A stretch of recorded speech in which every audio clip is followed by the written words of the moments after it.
The rain came down in sheets that night, hammering the cracked sidewalks and overflowing gutters of Eastbridge City.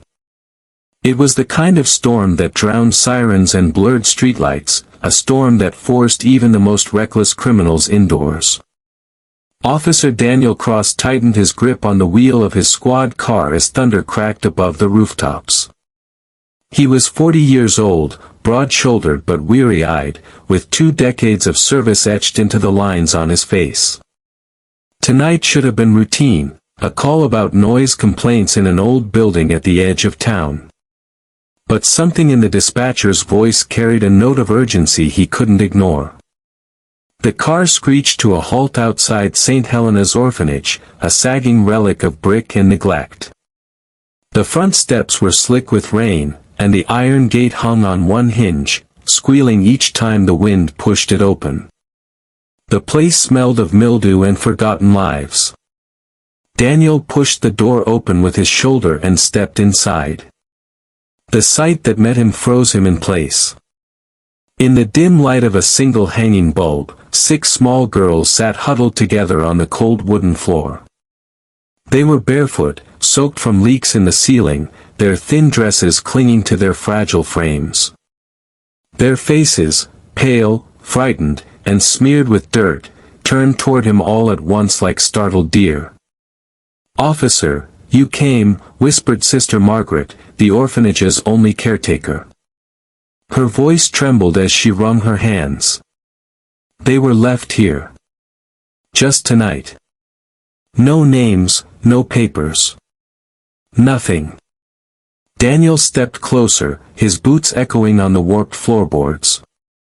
6 of them. His eyes scanned the children. The oldest couldn't have been more than 12, the youngest barely 3. Their hair was tangled, their eyes hollow with hunger. "They're unwanted," Sister Margaret said softly, almost ashamed of the word. "The system won't place them together. They'll be separated, scattered across foster homes, if they're taken at all." One of the girls, dark-haired, maybe 10 years old, stood protectively in front of the others. She glared at Daniel with a defiance far beyond her years. "We don't need you," she said, voice cracking. "We don't need anybody." Daniel felt something tighten in his chest. He had seen hardened criminals show less steel than this little girl. Thunder rattled the windows. Rainwater pooled near the door. The orphanage looked ready to collapse, and yet here these 6 souls were, abandoned like forgotten dolls. For a moment, Daniel thought of walking away. He was a cop, not a father. He lived alone in a small 2-bedroom house, his fridge barely stocked, his pay stretched thin. What did he know about raising children, 6 children? But then one of the youngest girls, a curly-haired toddler with wide, terrified eyes, reached for him. Just a small hand, trembling in the dim light, stretching toward the stranger in uniform. Daniel knelt down, his badge glinting faintly. "Hey there, sweetheart," he said softly. "You don't have to be afraid." The other girls watched in silence, waiting for him to recoil, to turn away like so many adults before him. Instead, Daniel took the little girl's hand in his, feeling the tiny pulse of life and fear. Something broke inside him, and something else, something stronger, began to form. "I'll take them," he heard himself say. His voice was steady, though his mind reeled. "All of them." Sister Margaret gasped. "Officer Cross, you can't, 6 at once. The state will." "The state can sort itself out later," Daniel cut in, rising to his full height. He looked down at the 6 pairs of eyes fixed on him. "These girls aren't going to be split apart. Not tonight. Not ever. They're coming with me." The dark-haired girl narrowed her eyes. "Why? Why would you do that?" Daniel hesitated. He thought of the nights he'd spent alone, of the hollow quiet of his house after long shifts, of the years spent watching families torn apart by crime and neglect. And then he thought of the badge on his chest, the oath he had taken not just to protect but to serve. "Because you deserve someone to choose you," he said finally. The girl's defiance wavered, replaced by a flicker of something she hadn't felt in years: hope. By the time dawn broke, Daniel's small sedan was loaded with 6 children bundled in borrowed blankets. He drove slowly through the rain-slick streets, his headlights carving a path through the mist. The girls sat in silence, pressed together in the back seat, each clutching a scrap of belonging, a cracked doll, a torn book, a threadbare scarf. Daniel glanced at them in the rearview mirror. 6 strangers, 6 burdens, 6 miracles. His heart pounded with fear, fear of failing them, fear of the unknown, fear of what tomorrow would demand. But beneath it all, there was a fierce certainty that he had done the only thing he could. As the car turned onto his street, the oldest girl whispered something almost inaudible. "What's your name?"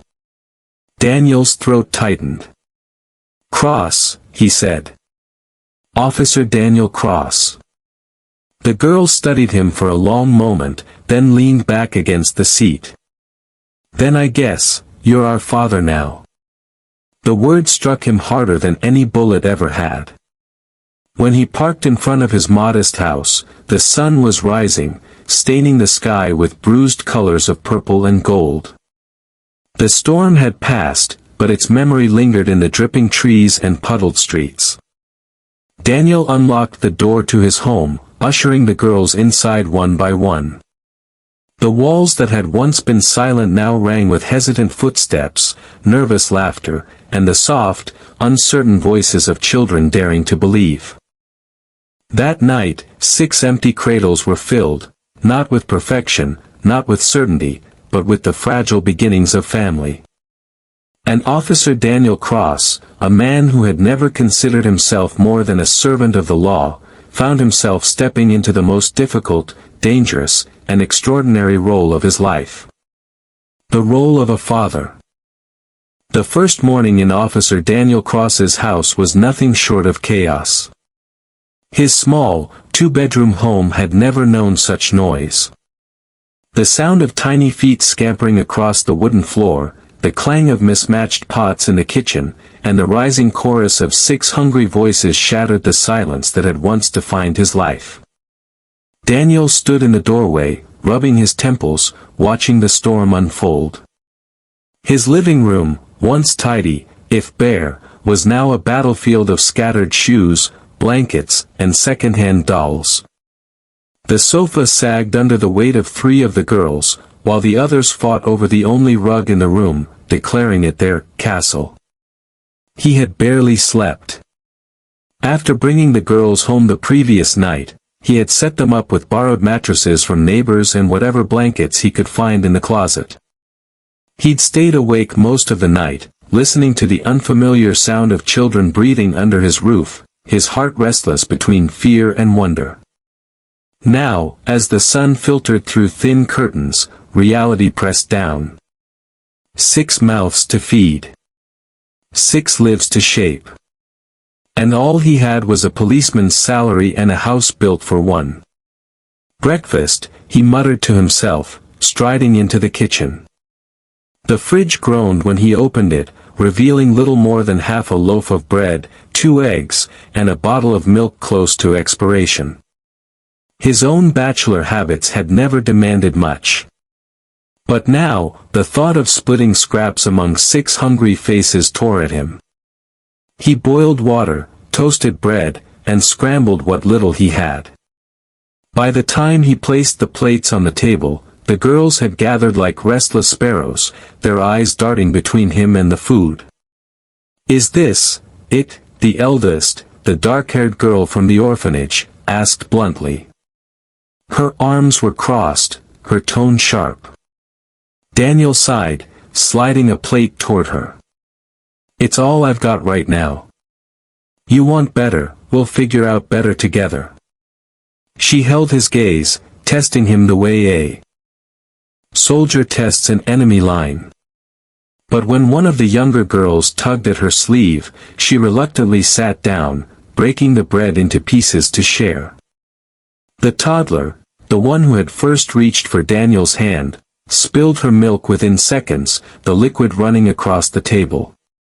The others burst into laughter, and for the first time since their arrival, the sound was light, unguarded.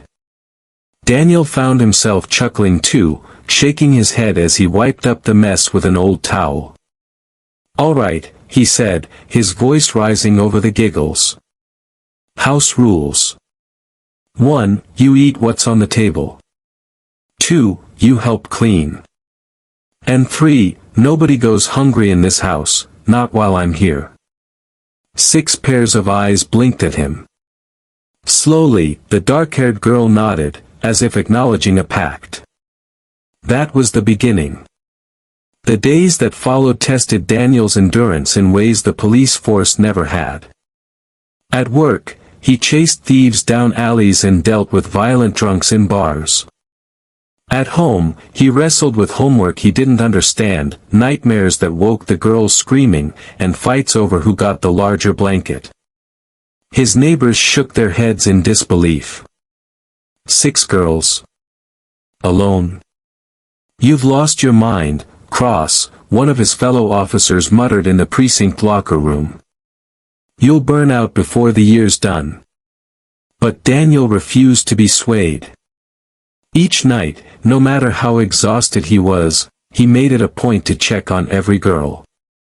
He tucked in the toddler, whispered encouragement to the quiet middle child who rarely spoke, and listened, truly listened, when the eldest vented her anger at the world. Slowly, routines began to form. The living room became a classroom after school, with textbooks spread out across the floor and Daniel hunched awkwardly over spelling lists. The kitchen became a training ground, where burnt pancakes turned into edible experiments, and laughter filled the air with the smell of smoke. The house itself bore the scars of change. The wallpaper peeled under sticky hands. Crayon drawings appeared on the hallway walls. The old couch broke a leg and had to be propped up with a stack of phone books. To an outsider, it looked like a mess. But to Daniel, every mark and every noise was proof of life where once there had been silence. One evening, as rain tapped against the windows again, Daniel sat with the eldest girl at the kitchen table. She still hadn't told him her name. She simply went by Ellie, though he suspected it wasn't the one given at birth. "You're not gonna keep us," she said suddenly, her voice sharp. "People always say they will. But they don't." Daniel leaned back in his chair, studying her. "Ellie," he said quietly, "I don't walk away from my cases. And I sure as hell won't walk away from you." Her eyes narrowed. "What if we're too much? Too loud?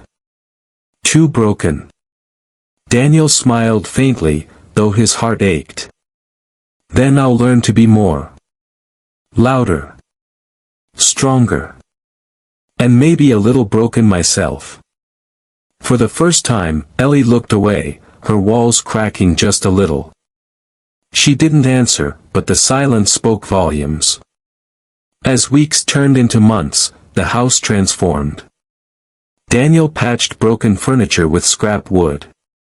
He painted the girl's room himself, even though the color, an uneven shade of lavender, came out blotchy.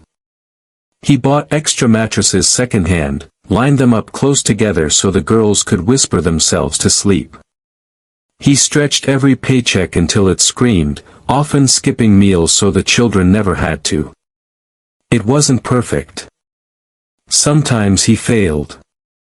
Sometimes he raised his voice when exhaustion won. Sometimes the girls cried for things he couldn't give them, pretty clothes, a mother's embrace, answers to the questions about why they were abandoned.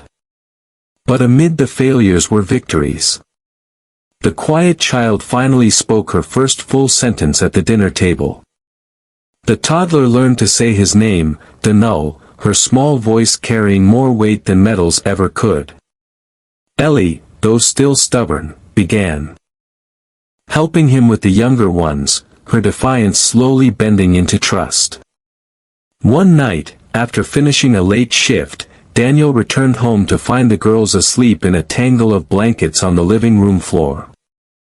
A paper crown made of newspaper sat crookedly on the coffee table, scribbled with crayon words, "King Dad." Daniel sank into a chair, staring at the crown. His throat tightened, and tears he hadn't shed in years stung his eyes. He realized then that the house wasn't built from bricks and beams anymore, it was built from scraps of love, laughter, and sacrifice stitched together by sheer will. And though the road ahead stretched uncertain and brutal, Daniel knew one truth with absolute clarity. This was his family now. The ringing of the alarm clock cut through the silence like a blade. Daniel groaned, slamming a heavy hand onto the rattling metal. He sat up slowly, his back stiff from years of patrol shifts and too many nights spent on a sagging mattress. Outside, the city was just beginning to stir, sirens echoing faintly in the distance, the smell of rain still hanging in the morning air. He rubbed his face, then looked toward the doorway. 6 pairs of shoes, some scuffed, some far too small, were lined up haphazardly against the wall. It was a mess, but it was his mess. His family. He buttoned his uniform shirt, the fabric snug across his broad shoulders. The badge glinted faintly in the dim light, a reminder of the life he lived before 6 children turned his world upside down.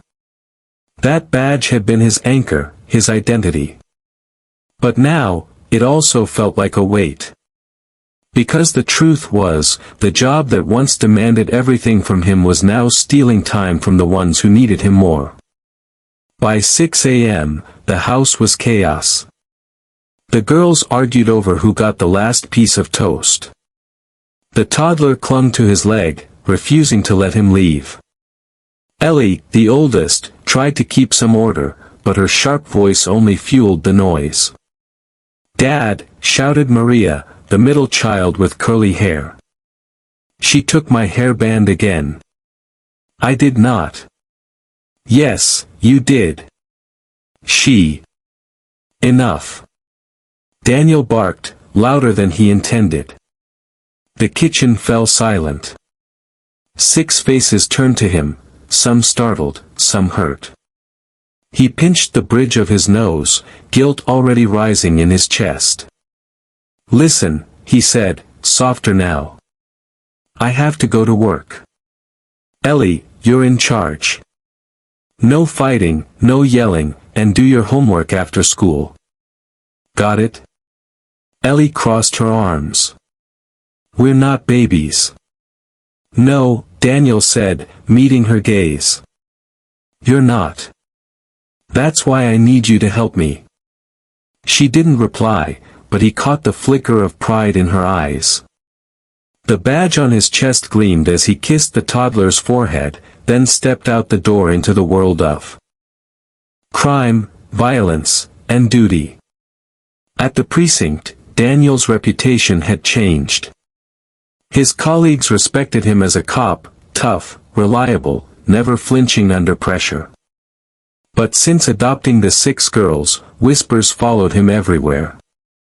6 kids. All girls. He must have lost his mind. Wait until the state comes knocking. He won't last a year. Cross is soft now. Mark my words. Daniel ignored them, but the words dug deep.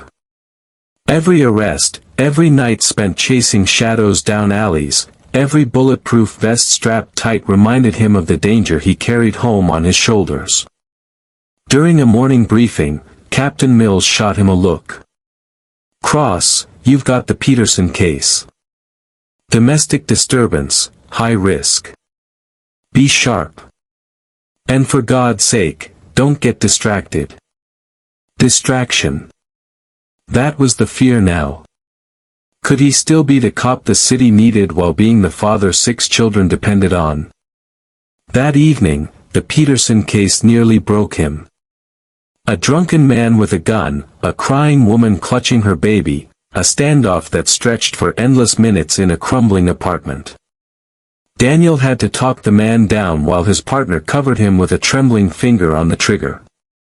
By the time it ended, Daniel's shirt was soaked with sweat, his ears ringing from adrenaline. As paramedics carried the baby out, the sight twisted his gut. That child could have been one of his girls, helpless, trapped in chaos not of her making. When he returned home that night, he found Ellie still awake at the kitchen table, the lamp casting a halo over her determined face.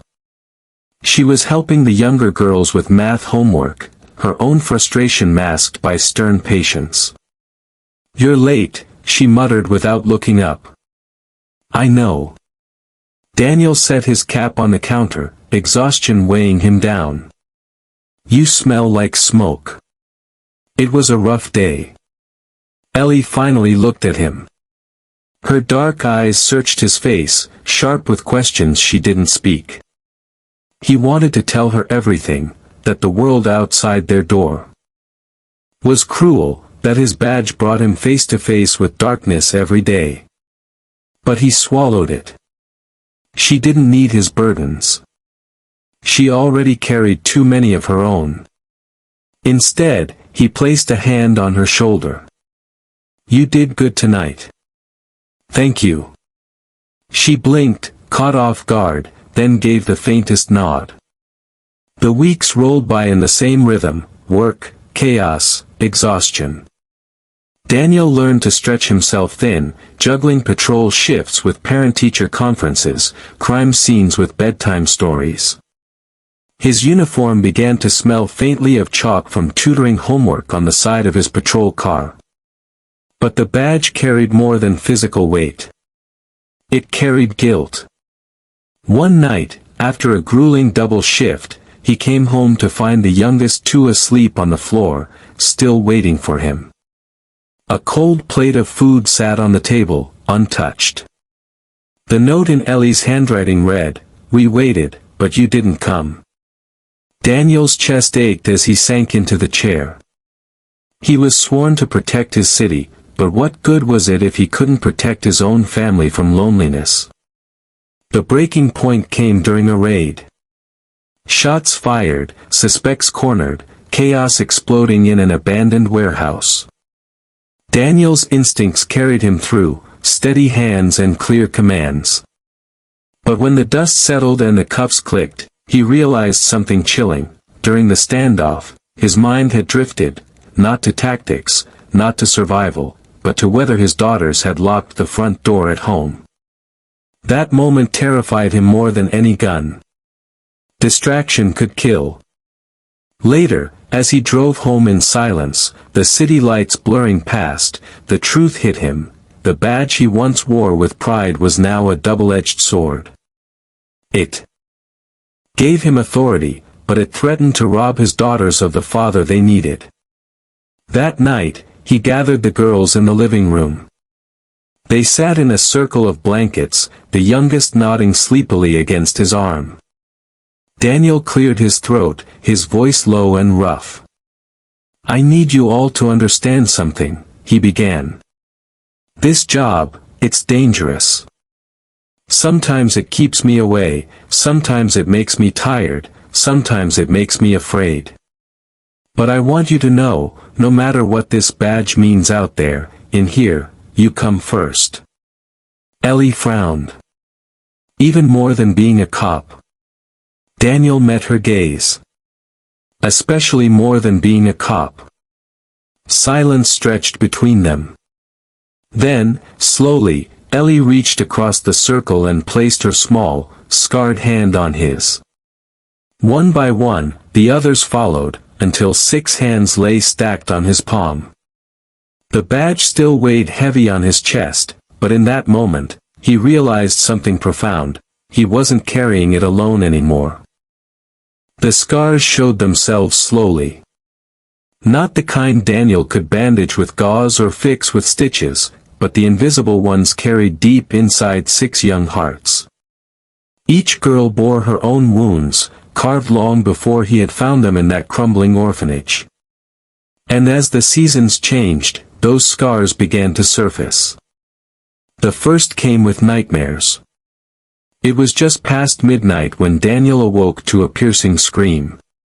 He bolted upright, reaching instinctively for his service pistol before realizing the sound wasn't from outside, it was from down the hall.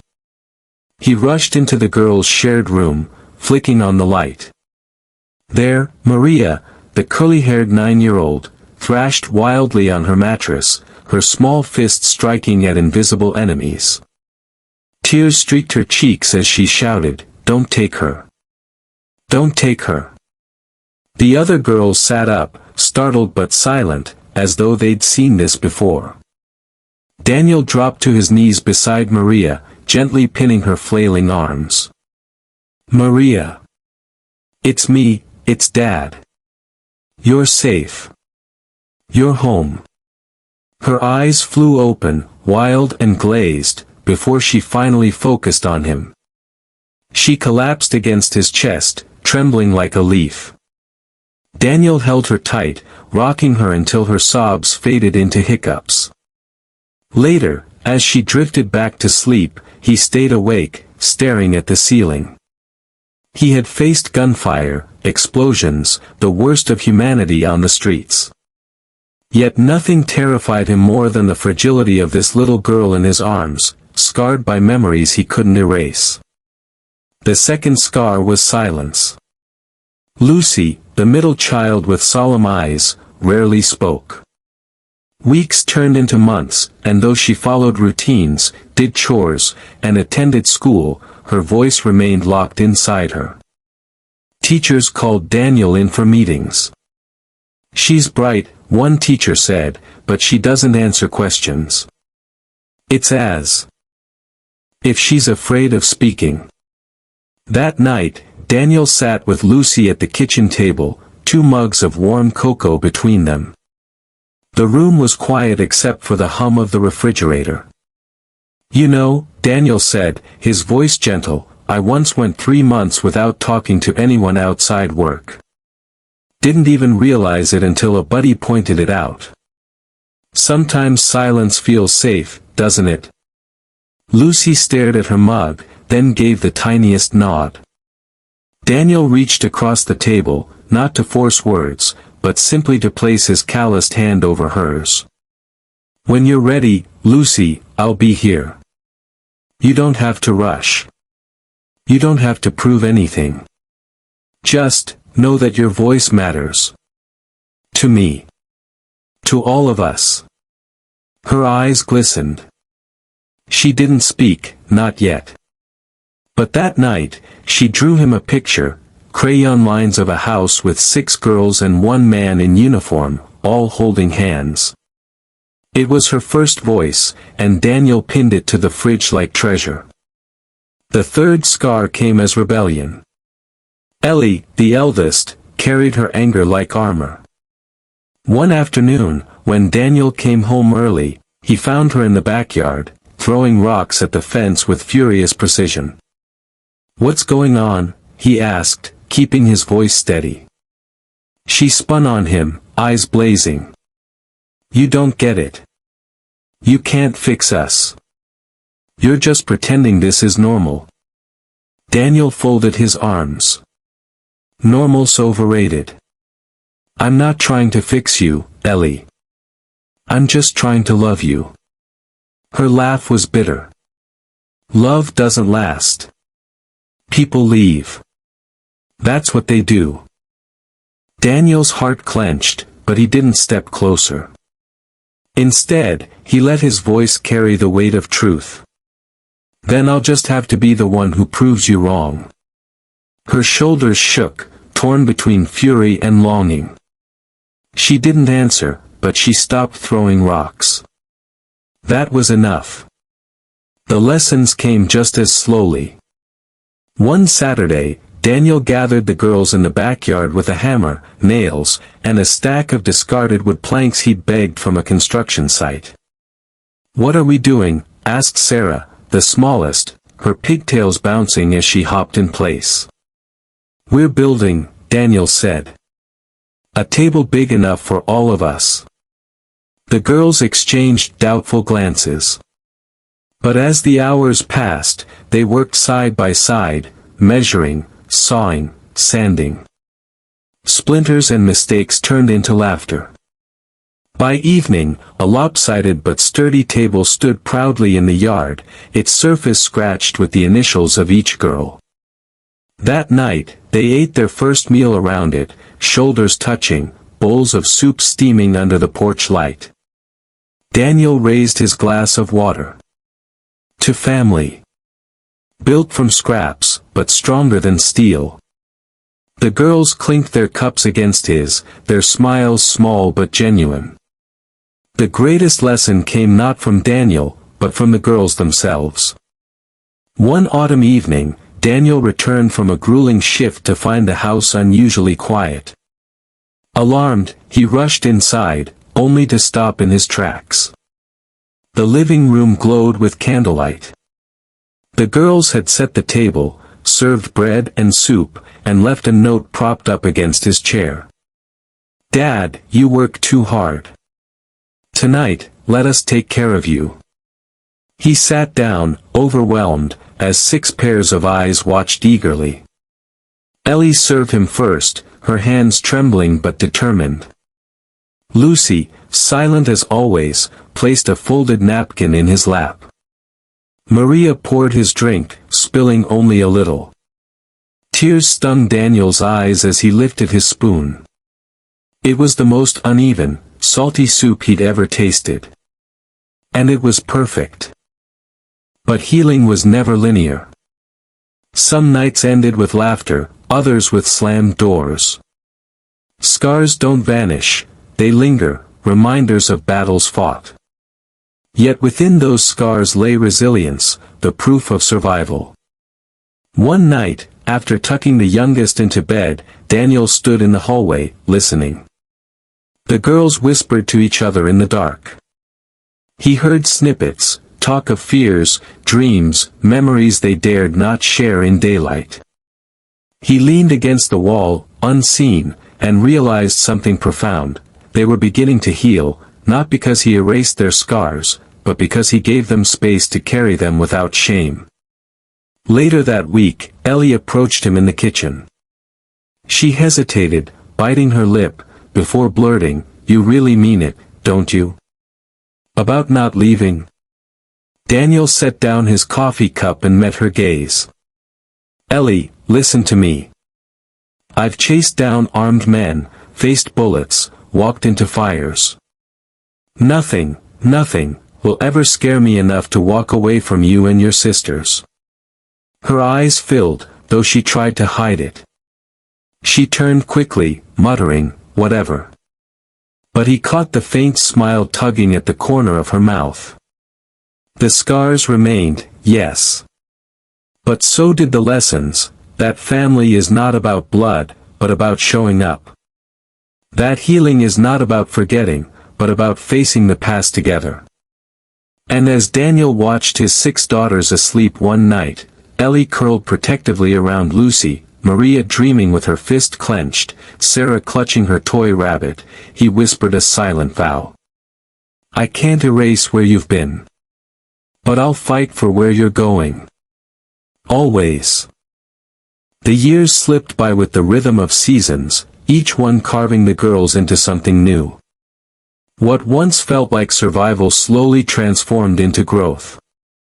The scars of abandonment didn't vanish, but they began to bloom into strength, resilience, and, against all odds, dreams. It began in school. Ellie, the eldest, still sharp-tongued and suspicious, had a knack for words that even her teachers couldn't ignore. One evening, Daniel came home to find her hunched over a notebook, scribbling furiously by the dim light of the kitchen lamp. "What's that?" he asked, setting his badge on the counter. "Nothing," she muttered, pulling the book closer. But a week later, at the school assembly, he nearly choked on his breath as she walked onto the stage to read her essay, Why Family is More Than Blood. Her voice trembled at first, but then it grew steady, carrying across the auditorium. She spoke of walls torn down, of broken things made whole, of choosing to stay when leaving was easier. When she stepped down, Daniel's eyes were wet, though he clapped louder than anyone. Ellie shot him a glare, embarrassed, but the faintest smile betrayed her pride. Maria blossomed differently. She carried her nightmares into determination, burying herself in books with a hunger that startled even librarians. By 12, she was devouring college-level science texts, whispering medical terms with fascination. One night, Daniel found her trying to bandage Lucy's scraped knee using strips of cloth and a plastic toy stethoscope. "You planning to run a hospital out of my living room?" he asked, half amused. Maria beamed up at him. "I'm gonna be a doctor. Then nobody will ever feel helpless again." Her conviction struck him like a thunderclap. That night, he quietly pulled extra shifts, using the overtime pay to buy her a used set of medical encyclopedias. When he placed them on her desk, Maria's eyes filled with tears. She didn't speak.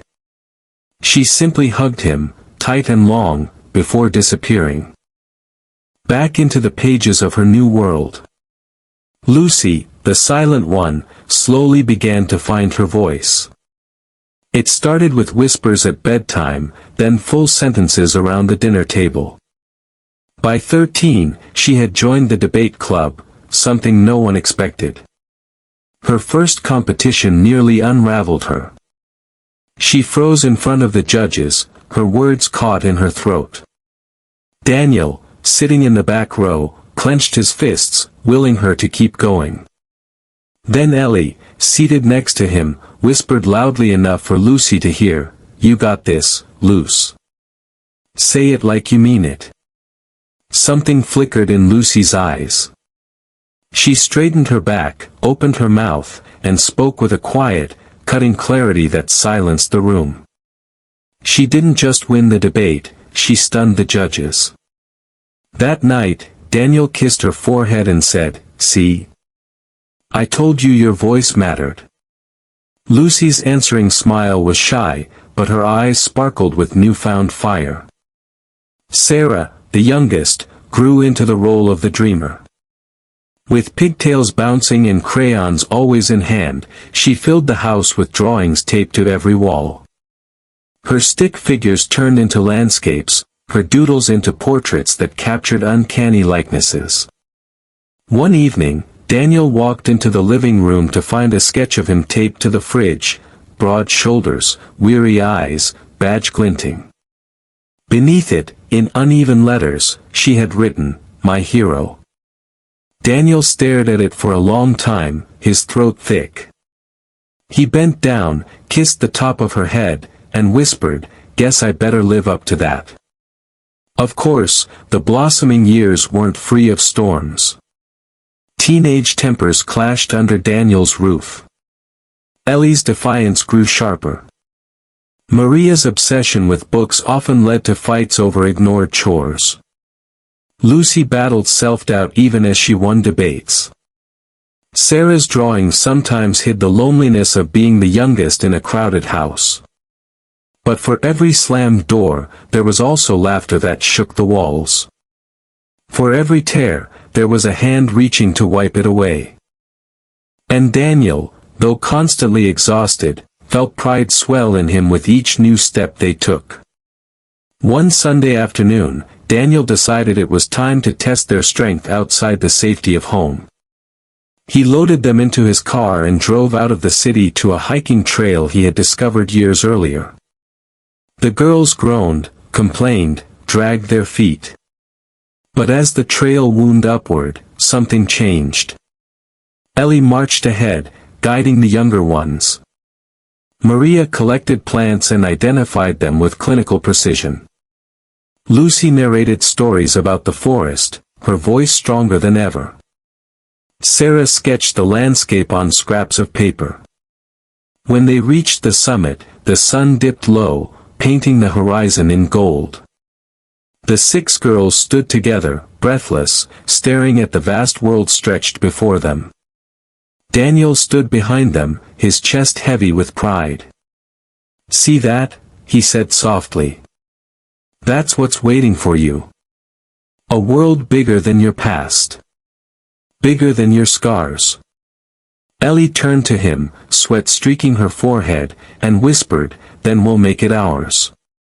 At home, the family table, the one they had built from scraps, became the center of their blossoming years. Around it, Maria recited medical terms like poetry. Lucy rehearsed her debate speeches.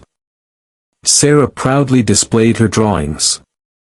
Even Ellie, though often rolling her eyes, couldn't hide her pride in her sisters. Daniel listened, soaking it all in. Every story, every ambition was a reminder that his choice years ago had not been madness, but destiny. But the true test came one winter evening. Daniel returned home late to find the girls gathered in the living room, papers spread across the floor. At first, he thought it was homework. Then he saw the words at the top, scholarship applications. Ellie looked up, her face serious. "We're going to try, Dad. We want to make it easier on you. We don't want you working double shifts forever." Daniel swallowed hard, his eyes sweeping over the determined faces. "Girls," he said slowly, "you don't owe me anything. Not a single thing." Ellie's eyes softened. "You chose us. Now it's our turn to choose you." The words sank into him like sunlight breaking through clouds. He realized then that the blossoming years weren't just about the girls finding themselves. They were about learning to give back, to stand as more than the sum of their scars. That night, as he tucked Sarah into bed, she whispered, "Daddy, when flowers grow, do they know they're pretty?" Daniel smiled, brushing her hair back. "No, sweetheart. They just grow. But everyone else sees the beauty." And as he closed the door, he thought, his daughters were the proof. Blossoms born from broken roots, reaching for the sky. The blossoming years gave Daniel's daughters wings, but the world was quick to remind them that flight would not be easy. The streets of Eastbridge City, the schools, the workplaces, they all carried invisible walls built from prejudice, envy, and cruelty. And while Daniel could shield his girls at home, he could not fight every battle for them. The first blow came at school. Maria had earned top marks in science, her dream of becoming a doctor shining brighter with each test she aced. When the district announced a scholarship competition, she poured herself into preparation, spending nights hunched over textbooks until her eyes blurred. On the day of results, she came home clutching the rejection letter. Her face was pale, her hands trembling. "They said I didn't fit their criteria," she whispered. Daniel frowned. "What criteria?" Her voice cracked. "They said kids like me don't usually succeed in medicine. That I should try something more realistic." Daniel felt his jaw tighten, rage boiling inside. He wanted to storm into the principal's office, to slam his badge on the desk, to demand justice. But when he looked at Maria's tear-streaked face, he knew this was her battle to fight. "Maria," he said, kneeling before her, "do you know what they see when they look at you?" She shook her head. "They see fear. Because you're going to prove them wrong. And when you do, they'll remember the day they doubted you." Her tears slowed. She wiped her face, then whispered, "Then I'll make them remember." Lucy faced her own war. Her debate team was scheduled to compete at regionals. She had practiced for weeks, her speeches sharp, her arguments flawless. But during the event, a boy from the opposing team smirked as she spoke, whispering loud enough for the judges to hear, "Doesn't matter what she says. She's just the foster girl with a cop for a daddy." The words cut deep. Lucy froze mid-sentence, her confidence unraveling. In the audience, Daniel's fists clenched. Every instinct screamed at him to stand, to defend her, to silence the smug grin. But he stayed rooted, his heart aching as he watched her falter. Later, in the car, Lucy stared out the window, her silence heavier than stone. "They don't define you," Daniel said softly. Her voice was flat. "Then why does it hurt so much?" He reached for her hand. "Because lies always hurt when they hit close to old wounds. But you don't stop speaking truth just because they're afraid of it." Lucy finally looked at him, her eyes wet but burning. "Then I'll make them listen next time." Ellie, always the fighter, clashed with the world differently. One afternoon, she returned home with a split lip and bruised knuckles. Daniel's heart dropped as he pulled her into the kitchen, examining the damage. "What happened?" She shrugged, defiant. "Some kid said we didn't belong. Said Dad only kept us for attention. So I showed them we belong." Daniel sighed, half proud, half horrified. "Ellie, you can't fight every insult with fists." Her voice rose. "Why not? That's all people understand." He leaned closer, his tone firm. "No. You're smarter than that.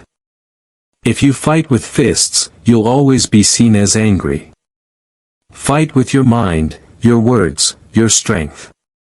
That's how you win." She glared at him, chest heaving. Then, slowly, her anger melted into something softer. "But it's so hard, Dad." He cupped her cheek gently. "I know. But you don't have to carry the fight alone anymore." Even Sarah, the youngest, felt the pushback. Her art teacher dismissed her work, telling her it was too messy, too childish. One afternoon, Daniel found her tearing up her sketches in frustration. He knelt beside her, gathering the scraps. "Hey. Who told you this wasn't good enough?" "Mrs. Harding," Sarah muttered. Daniel studied the torn pages, vivid colors, raw emotions spilling from every stroke. "Sarah, art isn't about neat lines. It's about telling a story. And you, kiddo, you've got stories nobody else can tell." Her small eyes lifted, uncertain. "Prove them wrong," he said softly. "Paint bigger. Paint louder." The next week, Sarah entered a citywide art competition. When her painting of their family, 7 figures around a crooked wooden table, won first place, she grinned so wide Daniel thought his heart might burst. But the hardest battle was Daniel's. The job weighed heavier each year. Crime didn't slow, and corruption in the department whispered temptations. More than once, superiors hinted that his daughters made him soft, that maybe his priorities weren't fit for the badge anymore. One night, after a brutal day on patrol, Daniel sat at the kitchen table long after the girls had gone to bed. His badge lay in front of him, gleaming under the lamp. His hands shook as he stared at it. Could he keep doing both? Could he be the cop his city demanded and the father his daughters deserved? The badge, once a source of pride, now felt like a chain dragging him in 2 directions. Ellie shuffled into the kitchen, rubbing her eyes. "Dad?" He quickly wiped his face. "Go back to bed, kiddo." She looked at the badge on the table, then at him. "You always say we're stronger than what people think. Maybe that's true for you too." Her words sank deep, heavier than any lecture. He smiled faintly, pulling her into a hug. "Thanks, kid." The world kept pushing, but the girls pushed back harder. Maria doubled down on her studies, applying to every program she could find. Lucy sharpened her arguments, vowing to never freeze again. Ellie began writing, not just essays, but stories, channeling her anger into words that carried more power than fists. Sarah painted larger canvases, each one louder than the last. The day of Daniel Cross's retirement crept upon him quietly, like the steady march of time he had so long ignored. His hair had thinned to silver, his back bore the ache of decades in uniform, and the sharp-eyed rookie once called Iron Cross now moved with deliberate caution. On the morning of the ceremony, he stood before the cracked bathroom mirror, fastening his uniform one final time. The badge gleamed against the fabric, its edges worn smooth by years of storms, bullets, and battles no one outside the precinct would ever know. He traced it with his thumb, his reflection staring back at him, older but unbroken. From the hallway came laughter, 6 voices overlapping, higher now, stronger, matured. His daughters, no longer children, filled the house with the same energy that had once overwhelmed him. Only now, their voices carried confidence instead of fear. The precinct's auditorium was packed that afternoon. Rows of uniforms stretched across the room, officers past and present gathered to honor a man who had given the city more than 2 decades of service. The hum of whispered conversations fell silent when Captain Mills stepped up to the podium. "Today," Mills began, his voice firm but reverent, "we retire not just a badge, but a legacy. Officer Daniel Cross has served this city with courage, integrity, and sacrifice. But what many of you don't know, what most of you could never understand, is that his greatest act of service wasn't on these streets. It was in his home." Daniel shifted uncomfortably in his chair. He wasn't one for speeches or attention. His life had been about duty, not applause. He thought he knew how the day would go, a handshake, a plaque, a quiet ride home. But as Mills stepped aside, Daniel's heart froze. Because walking onto the stage were 6 women. His daughters. The room erupted in murmurs. The officers straightened, curious. Ellie led them, her posture proud, her once defiant eyes now sharpened with purpose. Behind her walked Maria in a tailored suit, carrying the quiet confidence of a doctor. Lucy followed, her voice papers clutched to her chest, the practiced ease of an attorney radiating from her. Sarah, paint smudges still under her nails, smiled brightly, carrying the soul of an artist who saw the world differently. The other 2, Anna and Grace, each carried their own strength, one a teacher, the other a counselor.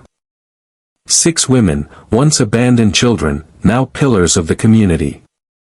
They stopped at the podium, and Ellie took the microphone.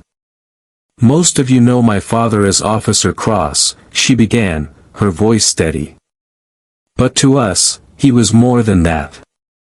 He was the man who showed up on the night the world had forgotten us. He was the man who fed us when he barely had enough for himself. He was the man who never walked away, even when it would have been easier." Her words pierced through Daniel's chest. His throat tightened, his hands gripped the armrests of his chair. Maria stepped forward next. "They told me kids like me couldn't be doctors. But he told me I could. And because of him, I now save lives every day." Lucy followed. "They said my voice didn't matter. But he listened. He told me to speak anyway. Now, I fight for justice in courtrooms because he fought for me first." The audience listened in stunned silence. Officers who had once whispered doubts about Daniel now sat rigid, their eyes wide. Sarah took the microphone, her voice soft but sure. "I was the smallest. The one nobody believed could do much. But my dad saw every drawing, every story. He told me my art mattered. And now my work hangs in galleries that once shut their doors. Daniel's vision blurred as his daughters continued, each recounting not just their struggles but the lessons he had given them: patience, resilience, courage, love. Finally, Ellie returned to the microphone. You once called him Officer Cross. But we called him Dad. And today, we want to return something to him. She reached into her bag and pulled out a polished frame. Inside, against velvet cloth, lay his badge. The one he would retire tonight. But beneath it was an inscription. The man who carried more than the weight of a badge. The man who carried us. The auditorium erupted in applause, but Daniel barely heard it. His chest heaved, his vision clouded with tears he could no longer hold back. When he finally stood, the sound of clapping shook the walls. He walked slowly to the podium, his daughters parting to make space. For a moment, he simply looked at them, 6 women who had once been broken children on a cold orphanage floor. 6 women who now stood taller than anyone in the room. His voice cracked as he spoke. I spent my life believing this badge was the heaviest thing I'd ever carry. But it wasn't. The heaviest thing I carried was the fear of failing you.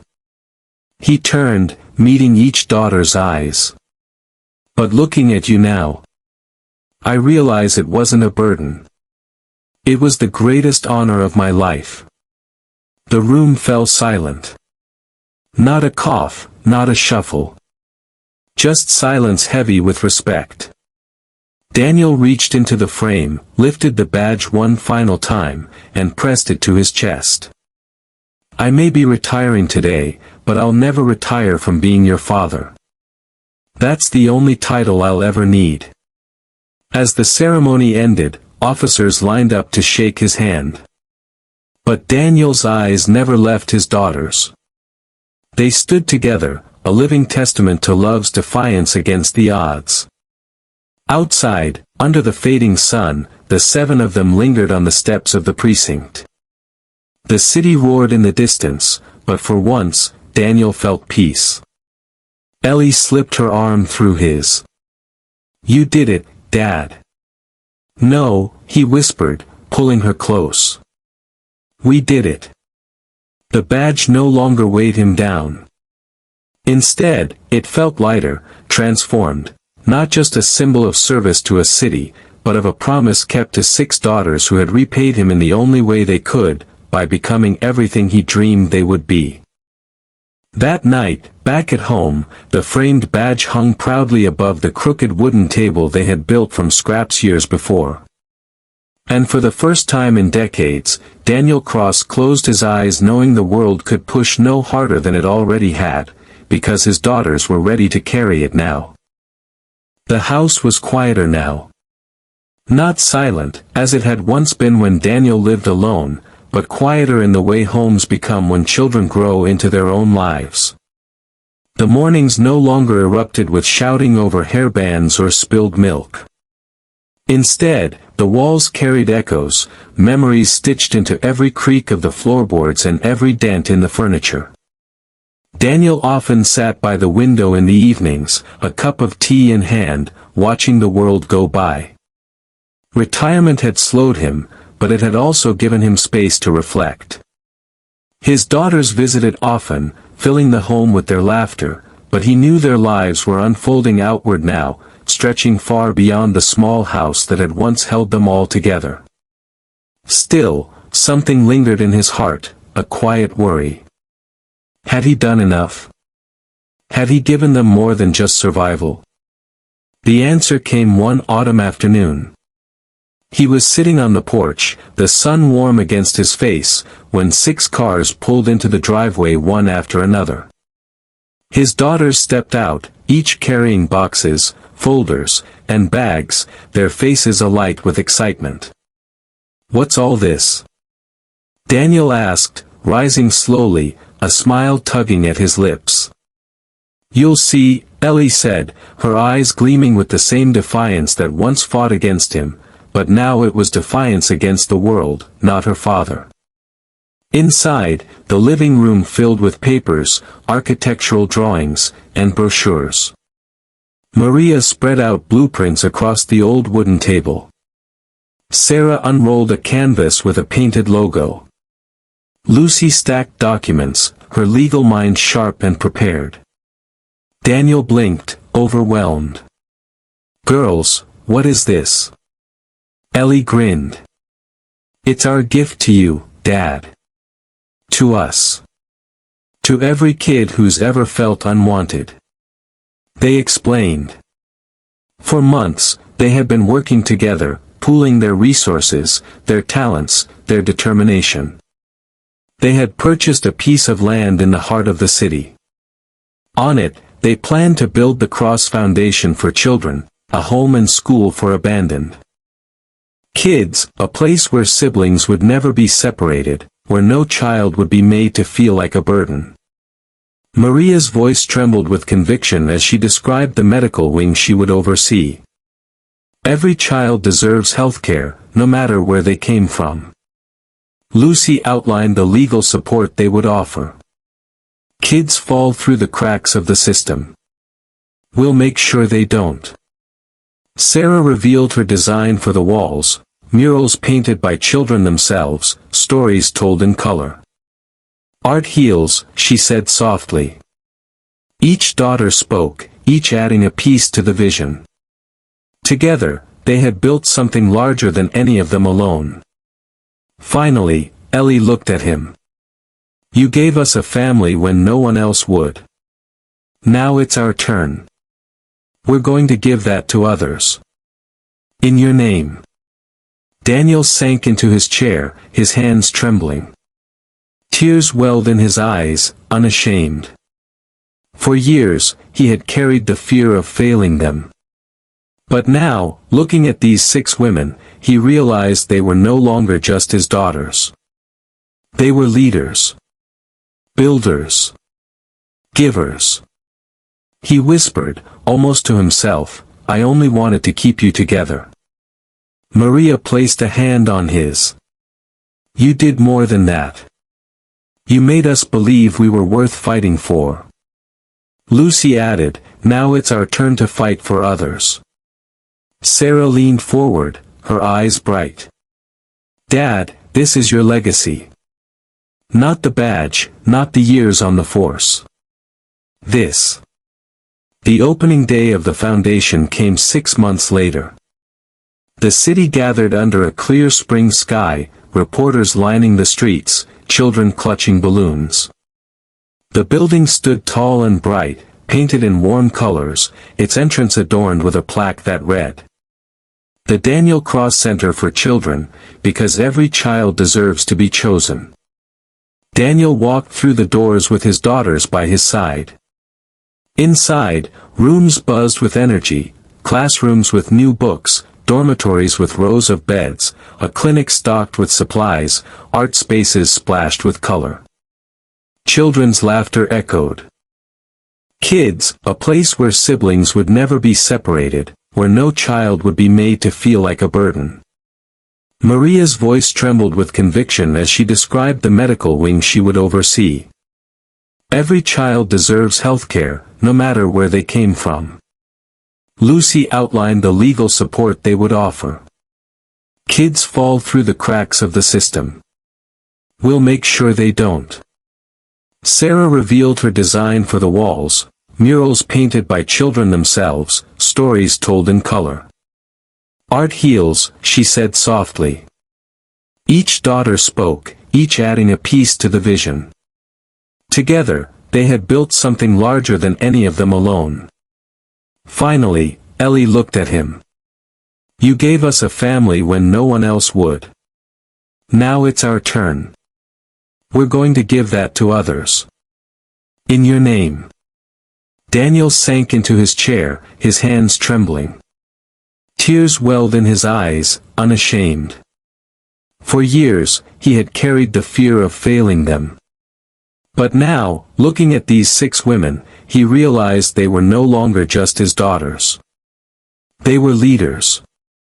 Builders. Givers. He whispered, almost to himself, "I only wanted to keep you together." Maria placed a hand on his. "You did more than that.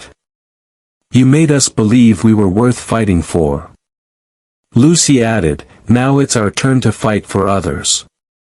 Sarah leaned forward, her eyes bright. "Dad, this is your legacy. Not the badge, not the years on the force. This." The opening day of the foundation came 6 months later. The city gathered under a clear spring sky, reporters lining the streets, children clutching balloons. The building stood tall and bright, painted in warm colors, its entrance adorned with a plaque that read, "The Daniel Cross Center for Children, because every child deserves to be chosen." Daniel walked through the doors with his daughters by his side. Inside, rooms buzzed with energy, classrooms with new books, dormitories with rows of beds, a clinic stocked with supplies, art spaces splashed with color. Children's laughter echoed.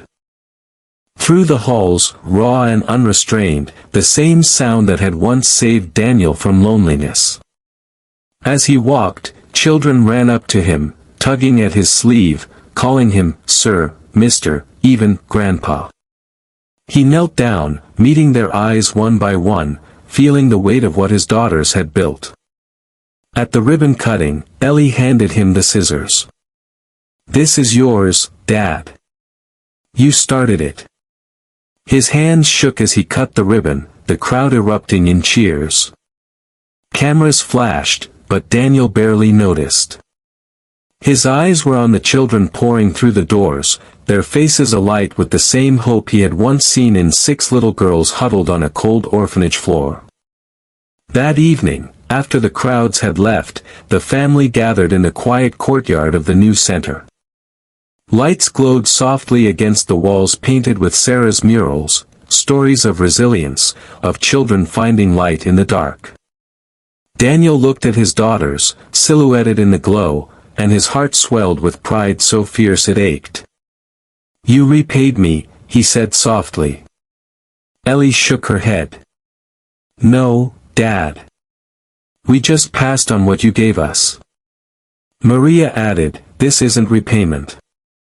This is continuation." Lucy smiled. "The world pushed back. But because of you, we learned to push harder." Daniel closed his eyes, overwhelmed. "I thought I was saving you. But the truth is, you saved me." As night fell, children's laughter still rang from inside the center.